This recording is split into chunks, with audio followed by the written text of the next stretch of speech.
which was, again, Judy Woodruff asking Sanders, the little mini Lenin, about how big the government would be for all of the freebies he's promising in clip number 5. My question is, how big would government be? Would there be any limit on the size and role of government? Of course there will be a limit. But when today you have massive levels of income and wealth inequality, when the middle class is disappearing, you have the highest rate of childhood poverty of almost any major country on earth. Yes, in my view, off it already, you liar, you. Society has a moral responsibility to play a vital role in making sure that all of our people have a decent standard of living. We have the highest standard of living in the world. More people don't work than any other place on earth. And he's still talking like it's 1930 and there's soup kitchens and child labor in a factory. Where is this idiot from? How'd they dig this creep up? Answer. It's quite simple. The people are stupid. Did you know that the millennial so-called generation, the drug addicts who are raised on Adderall, Ritalin, and other drugs, who are stupid, they may look pretty and smart, they're morons. Millennials pick socialism over capitalism. These smiling morons don't even know what socialism is. You know, I thought about Bernie's appeal, and one of the things that struck me that no one's talked about, so far as I know, is missing fathers and families. Have you heard that discussed, Robert? It came to me the other night that, you know, there's a lot of single-parent families in America, a lot of mothers raising children, a lot of absentee fathers. This guy Sanders is sort of like a friendly missing father that they wish they had. Or a friendly missing grandfather who says he's for everyone who's oppressed. And he's kind of likable, you know? Dirty suit, purple hands that he waves in your face every second. I don't know if I may have to leave the country. The thought of him waving those purple fingers for 8 years, I don't know, be enough to make me move to France. I might give up my American citizenship and become a talk show host in Paris and have to brush up on my French. The thought of him waving those engorged purple fingers at me for the rest of my life, I don't think I could take it. But aside from that, the reason the children who have been brainwashed in college after growing up on Adderall, Ritalin, marijuana, and pure and unadulterated brainwashing in the schools are going for it because they don't know that 80 million people died in the last century from socialism in the Soviet Union.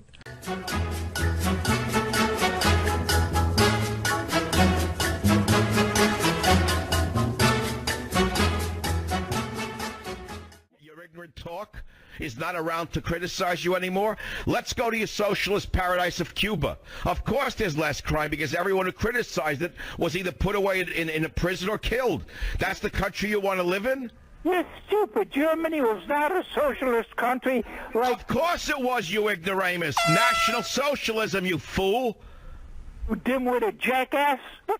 Listen, you idiot. Nobody knows who you are. They all know who I am. And they listen to me because they know I back up my statements with facts. You're just an old man who is confused. Isn't that what you are? You're... All right, listen, moron. Listen, moron. Hey, listen, old idiot. Listen carefully. Let's forget Nazi Germany, National Socialism, Nazism. You don't understand that, so we'll make it easy for you. You came on this national show and you had the nerve to say there's less crime in socialist countries. Let's go to Cuba. Is that or not a socialist country? Yes. And there's less crime, is that correct? Yes, in the United States... Well, stop for a minute. Try to use the few brain cells you have left. Why do you think there's less crime in Cuba? Because they have socialism there. The United States has got more... Sir, you just said less socialism when you're saying there's less crime in socialist countries. What are you saying?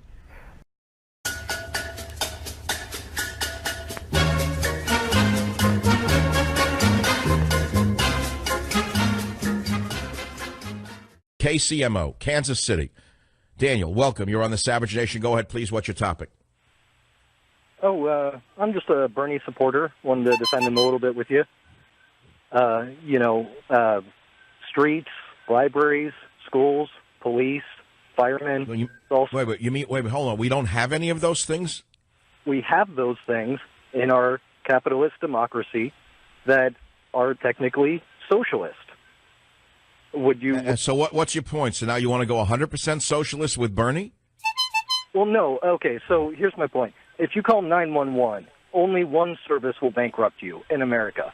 And most other countries solved this ages ago. Sorry, I missed that point. If you call 911, what happens? If the police show up, they're not going to bankrupt you. If the firefighters show up, they're not going to bankrupt you. But if I don't know what is your point? I don't know what you're saying. Well, just an ambulance, take you to the emergency. Daniel, could you please be a little more clear on what you're trying to say? You're a supporter of Bernie, and you're saying socialism is good. Is that what you're trying to argue? I'm saying that we're already part socialist. But I know that. I've said that for 20 years. We're 60 to 70% socialist already. And? So now you want to make it 100% socialist? Well, I really view healthcare as a human right, and I don't know how a Christian could look at it as, Here we go. Here we go. Bleeding heart liberal. So you mean all billions of people on the earth have a right to come here and I have to pay for their care? Well, I'm saying if you call yourself a Christian and... Well, stop telling me what I call myself. You're trying to sell socialism on a national talk show. You're alleging that health care is a right. It's a right for who? So Jesus cured... Stop with your Jesus already. This is not a theological discussion. It's a political discussion. Somebody has to pay for that health care.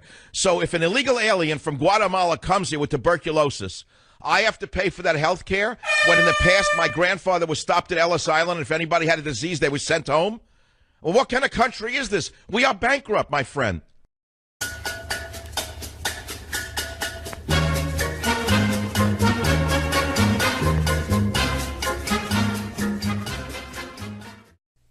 Eight 855-407-282, John on WABC.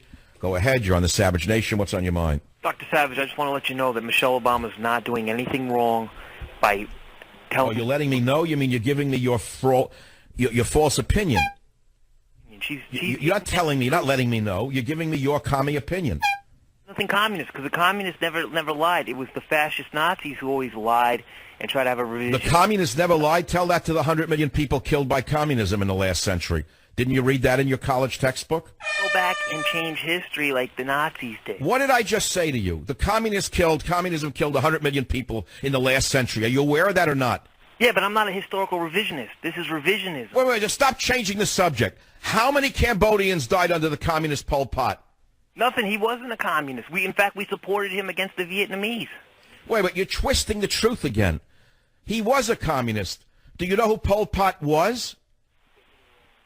He wasn't. We supported... I just asked you a question. Hey, stupid. Listen, if you're going to play stupid with me, I'm clicking the button and you're going back into cyberspace.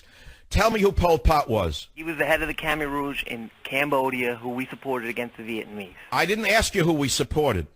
I asked you who he was. Do you know how he became a communist? Yes or no? No. Well, I'm going to educate you, dummy, so you can take time out from your Occupy Wall Street mimeographing. He was a college teacher who went to Paris to study Marxism. He came back to Cambodia, and he introduced Marxism to Cambodia. Fast cut to 3 million human skulls. Do you remember that? The killing fields, yes. Oh, thanks for the call, you schmuck, you. Michelle. When I take over in this country, the rich are going to pay their fair share. And not only will they pay their fair share, but I am certain that others will pay their fair share as well, especially those who have any money in anything they've achieved. They must pay their fair share, because nobody has earned anything in this country, except it was on the back of others.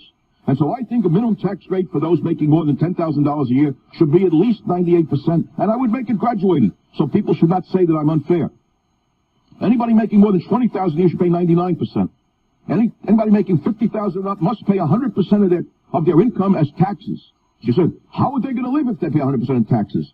My answer is simple. Let them live like the others live with nothing. Let them go on welfare, food stamps, let them see what it's like. I want fairness. I want equality in this society. And therefore, I think that fair taxes are the fairest way to go. And 100% is fair enough for anyone making over $50,000 a year. And as far as the millionaires and the billionaires, I tax them at 150%. So how are they going to live? Because they got plenty put away. They could sell their houses, they could sell the yachts, they could sell the cars, and they could empty the bank account. So 150% up to $10 million, 300% if you make more than $20 million, and then we'll have fairness in America. I would also take all of the street people from Black Lives Matter, and I make them all of my cabinet, because they know how to make things run. They know how to deal drugs, they know how to sell, they know how to make a profit, they know how to buy, they know how to sell. I'm going to put them into the Department of Human Affairs. I'm going to put them into the Education Department because they speak such fine English. I'm going to take someone from Black Lives Matter to run the Health and Human Services departments, as they know all about welfare. Believe me, we're going to have people on the ground who know just how to make this country work. I'm Bernie Sanders, and I'm running as a communist. Yeah,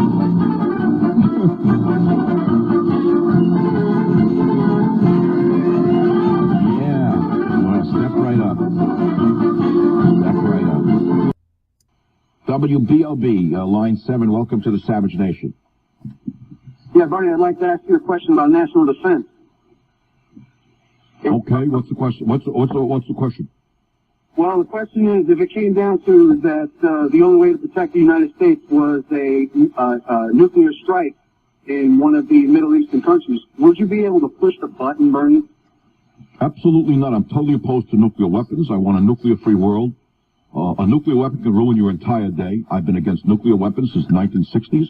When I was an anti-war activist, I was never against the brave troops, but I was against the war. I am totally against bombs of any kind, whether they be stink bombs or atomic bombs. Now, that raises the question of how I would fight ISIS.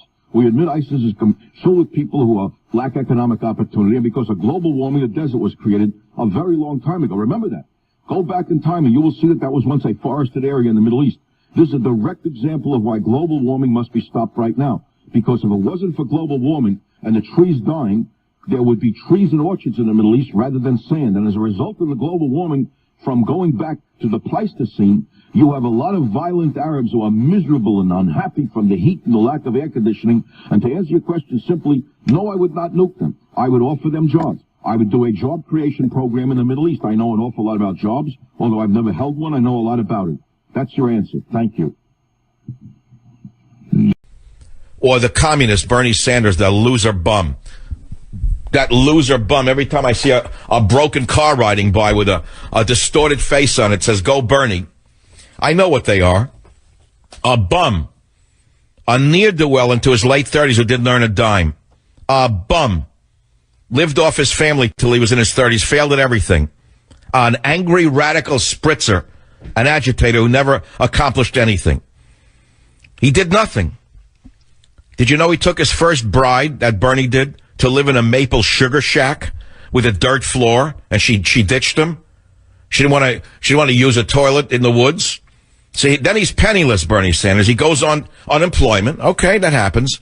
Then he has a child out of wedlock. Well, that's the norm in America today. That makes him even a better candidate to those with broken cars.